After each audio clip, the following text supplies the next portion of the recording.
k unit vector, फिर +6 j unit vector -8 i unit vector. अब समझ आए कि नहीं है? इसको सॉल्व करने का मतलब इसका कोई इशू तो नहीं है। ये आपके पास आंसर हुआ किस चीज़ का? ओमेगा क्रॉस आर का, which is equal to v। कोई गलती वगैरह है, कोई मसला है तो आप लोग बता सकते हैं। समझ आए कि नहीं है? कुछ रिवीजन वगैरह होगी आपकी? चलिए नेक्स्ट चलते हैं। कैसे मतलब? बस आगे यहाँ तक सोल्व हो सकता है, मज़ीद आगे सोल्व नहीं हो सकता। सवाल है?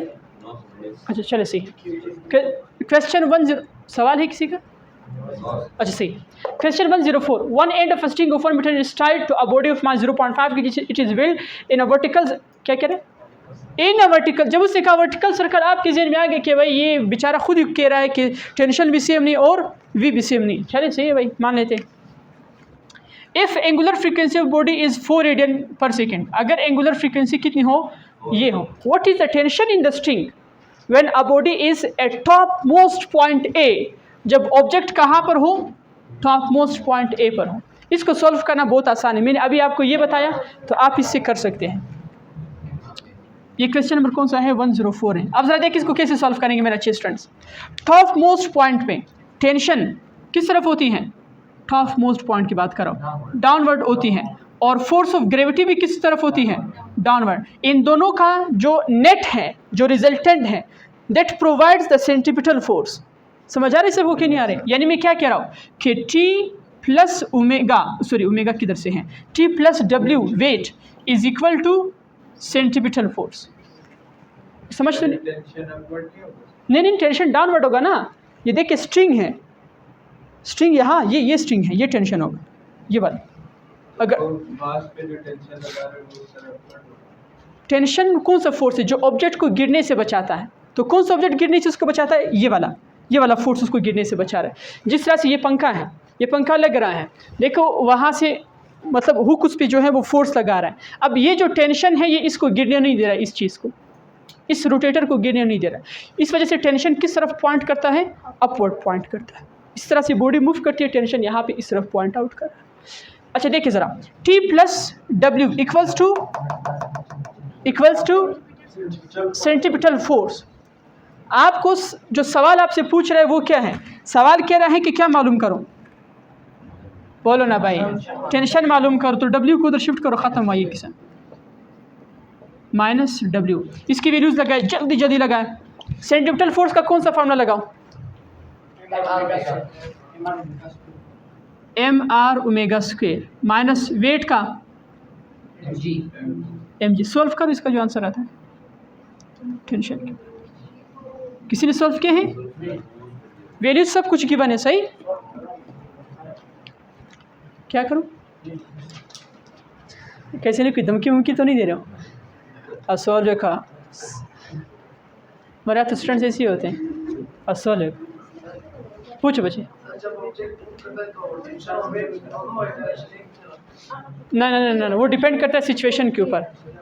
इधर होंगे तो दोनों की डायरेक्शन सेम होंगी, टॉप मोस्ट। बॉटम पर होंगे तो अपोजिट होगी। ये बॉटम के लिए। Any question about these questions? हाँ ना, तो सही है ना। ये तो अपवर्ड की बात कर रहे हैं, टॉप मोस्ट पॉइंट ए की बात कर रहे हैं। तो देखो टेंशन भी नीचे है, वेट भी नीचे। क्या वाह, पूछे। अच्छा मैं खुद सॉल्व करवा दूँ, मतलब आप लोग ये कह रहे हो? बाबा जी सॉल्व कौन सी? m की वैल्यू कितनी है? 0. ये है 5 और r ये गिवन है ना, देखो ये क्या है, 1 मीटर नहीं लिखा है, मल्टीप्लाई बाय 1। ओमेगा की वैल्यू कितनी है?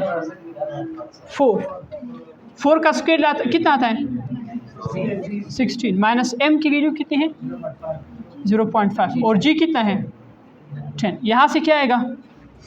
0.5 1/2 के बराबर है। 2 8 है 16, ये आया 8 माइनस ये आपके पास के साथ मल्टीप्लाई करो तो आंसर 5 आएगा। ये 5, 8 माइनस 5 कितना होता है? 3 और टेंशन का यूनिट न्यूटन है, सो 3 न्यूटन आंसर लगा लेना बच्चे, 4 के बराबर है। 4 का स्क्वायर 16 के बराबर होता है। 0.5 1/2 के बराबर है। 2 8 16 आता है। इस तरह से समझ आए?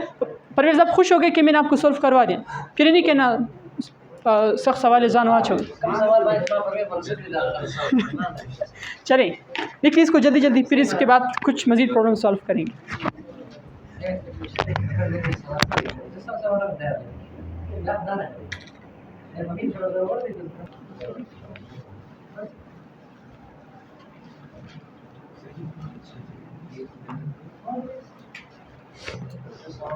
सवाल मिटा दिया मैंने?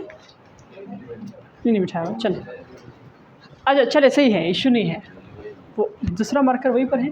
चले इस सवाल को ज़रा पढ़े, इधर देखिए ज़रा। क्वेश्चन नंबर है 105 आई थिंक। तो 105 क्या कह रहा है? The earth revolves around the sun, मान लिया, विद एन एंगुलर वेलोसिटी ये है, ये ओमेगा है। सन की है या अर्थ की है? अर्थ की है, सही, गुड, शाबाश।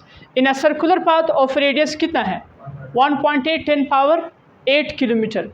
The force exerted by sun on earth is, sun जो अर्थ पे फोर्स लगाता है वो किस चीज़ के बराबर है? सन अर्थ पे कौन सा फोर्स लगाता है? फिर तो ये बताओ। हाँ, किधर होना लेको, ग्रेविटेशनल फोर्स लगाता है, Fg जिसे कहा जाता है, Fg। लेकिन आप लोग जानते हैं as the earth revolves around the sun due to which force? That centripetal force is actually provided by, so it means कि ग्रेविटेशनल फोर्स हकीकतन में बराबर है किस चीज़ के? अब आप ग्रेविटेशनल फोर्स का फार्मूला यूज़ करके तो इसको सॉल्व नहीं करेंगे, आप आसान तरीके से सॉल्व करेंगे क्योंकि आपको ओमेगा भी गिवन है। समझ आ रहा है कि नहीं आ रहा है? तो अब देखें, एम आर ओमेगा स्क्वायर का फार्मूला लगाएंगे, एम वी स्क्वायर वाला नहीं, ओमेगा वाला। एम की वैल्यू, एम किसका? M mass of revolving body which is the mass of earth, सही है। 6 10 पावर कितना आएगा? 24। और आर कितना है?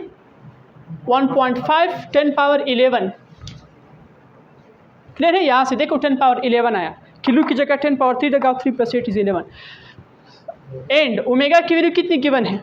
2 को 4 मल्टीप्लाई बाई 10 पावर 7 2 = 14, ये आया -14। यहाँ तक कोई सवाल तो नहीं है, कोई इशू भी तो नहीं है। अब ज़रा इसको देख लें, इनको जब मल्टीप्लाई करेंगे तो आंसर कितना आएगा? 36 आएगा। 36 मल्टीप्लाई बाई 10 रेज़्ड पावर 24 11 -14 कितने हो जाएंगी? 21 न्यूटन। इसमें कोई इशू तो नहीं है। सिंपल मैथमेटिक्स ऐसे ऐसे देखते हो बस खुद सोच जाते। Which option is the best option? 36। This is question number 105 solution of 106। ये समझ में बच्चे? वेल डन, शाबाश जी। 106 को कैसे सॉल्व करेंगे भाई? क्लास को सही मानों पे अटेंड करने के लिए नाश्ता ज़रूरी है। नाश्ते में क्या होना चाहिए? अच्छे खासे जो है वो पराठे होने चाहिए, पराठा नहीं, पराठे, अंडे और चने और पाए, इस तरह से और भी ज़्यादा चीज़ें होनी चाहिए। इससे वो ना लाइको, ये असल नाश्ता यही इस तरह से होता है। एक तो आप लोग नाश्ता करते एक बिस्किट का बस मैदा में डकस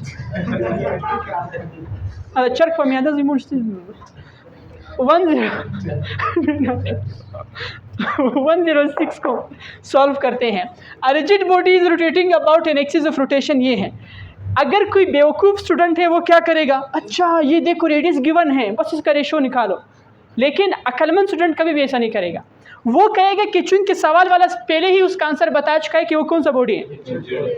रिजिड ऑब्जेक्ट रोटेटिंग बॉडी जो होती है, तमाम पॉइंट्स पर उनका स्पीड क्या होता है? सेम होता है। मैं इसको इस सीढ़ी से समझाने की कोशिश करूं। अब देखो, ये जिस स्पीड, जिस एक्सेलरेशन के साथ वो मूव करेगा, वो तमाम पार्टिकल्स की वही एक्सेलरेशन होगी कि नहीं होगी? क्योंकि ऑब्जेक्ट रिजिड हैं। अब पॉइंट्स तो मूव नहीं कर रहे हैं, डीलोकलाइज तो पॉइंट नहीं हो रहे हैं, वो तो अपनी जगह पे फिक्स्ड हैं। इसी वजह से उनकी एक्सेलरेशन में बिल्कुल फ़र्क नहीं आएगी। So all the points in a rotating body have the same angular acceleration. अब सेम का मतलब क्या है कि उनका रेशो क्या आएगा? 1:1। सॉरी बच्चे पूछो। मतलब ये देखो एटम्स वगैरह से बना है कि नहीं बना है, इसको पॉइंट्स कहते हैं जो मैंने लगाए हुए, ये इन पॉइंट्स की बात कर, कोई दूर है कोई, समझ आ रहा है। इससे फ़र्क नहीं पड़ता है कि कौन सा पॉइंट दूर है कौन सा पॉइंट नज़दीक है, ये बात याद रखो। मतलब यहाँ पे देखिए कुछ पॉइंट नज़दीक है कुछ दूर हैं, क्योंकि असल में जो एक्सेलरेशन है वो किसकी है, वो इस पूरे रिजिड बॉडी की है। हाँ, अगर रिजिड बॉडी ना होती तब आप रेशो निकाल सकते थे। So that is how the answer is 1:1. लेकिन however I will write here the answer that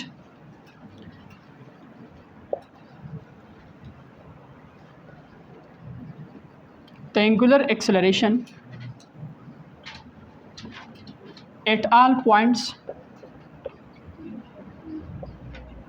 of rotating body is same.